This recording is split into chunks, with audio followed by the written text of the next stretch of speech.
Et si on imaginait un instant que les étoiles, que les cartes du tarot n'étaient pas juste des outils pour prédire l'avenir? Si en fait, ensemble, elles formaient les pièces d'une seule et même carte, la carte de notre propre existence. C'est exactement ce qu'on va explorer.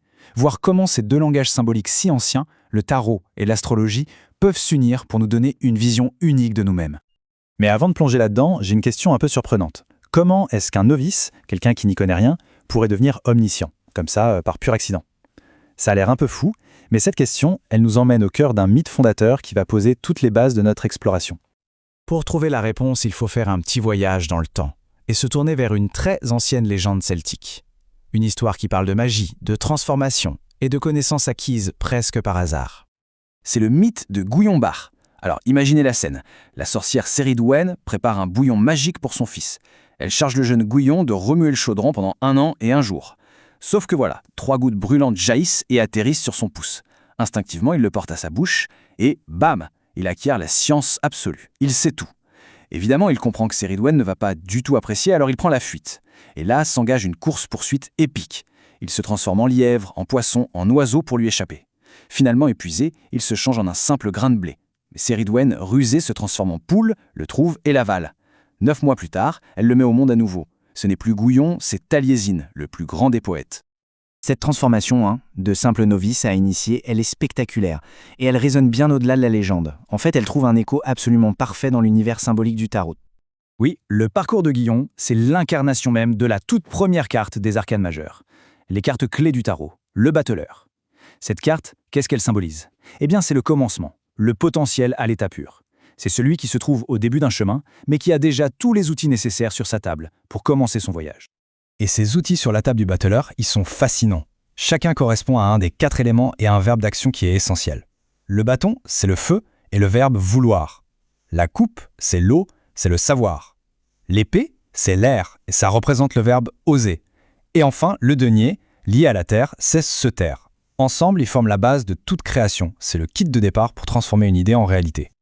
D'accord, le battleur, c'est le point de départ. Mais comment on cartographie tout le reste du voyage? C'est là que l'astrologie entre en scène, avec sa propre carte de la vie, les fameuses 12 maisons. Il faut vraiment imaginer ces 12 maisons astrologiques comme les différents quartiers d'une grande ville sur une carte. Chaque maison va représenter un domaine bien spécifique de l'expérience humaine, une facette de notre existence. C'est une roue qui englobe absolument tout, de notre identité la plus profonde jusqu'à notre rôle dans le monde. Pour que ce soit un peu plus concret, faisons un petit tour rapide. La maison I, par exemple, c'est la maison du moi, de notre personnalité. Un peu plus loin, la maison 4, ce sont nos racines, la famille, le foyer. En face, la maison 7 nous parle des autres, des partenariats. Tout en haut, la maison 10 symbolise la carrière, notre place dans la société. Et enfin, la maison 12, elle nous plonge dans l'inconscient, les secrets et les fins de cycle. Et c'est là que la magie opère vraiment. Que se passe-t-il quand on prend un symbole du tarot avec toute sa richesse et qu'on le place sur un des quartiers de notre carte de vie astrologique? Eh bien, on obtient une précision et une profondeur qui sont juste incroyables. Prenons un exemple, l'impératrice. De manière générale, cette carte symbolise la créativité, l'action, la fécondité. Maintenant, imaginons qu'on la place en maison 1, la maison du soi. Là, sa signification s'affine énormément. Elle ne représente plus juste un archétype, mais une facette bien précise de la personnalité. Celle d'une personne active, moderne, qui utilise sa créativité et son intelligence pour atteindre ses buts avec assurance. On passe du général au très personnel. Allez, un deuxième exemple pour bien saisir le truc. La carte de l'amoureux. Universellement, elle parle de choix, d'union, de dilemme. Mais si elle apparaît dans la maison 4, celle du foyer et de la famille, le message devient très très spécifique. Le dilemme général se transforme en une indication claire. Il y a des choix majeurs, décisifs à faire concernant la sphère familiale ou le lieu de vie. Au final, l'union de ces deux systèmes, ça va bien au-delà de la simple divination. C'est un outil de réflexion personnelle qui est extrêmement puissant. C'est un moyen de construire son propre récit, de donner un sens cohérent aux symboles qui jalonnent notre parcours. Il y a une citation de Béline sur la carte du chariot qui capture parfaitement cet esprit.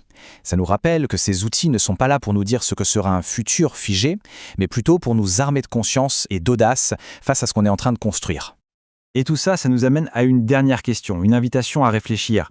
Si notre vie est vraiment une carte, quelle est l'histoire qui est en train de s'y dessiner aujourd'hui?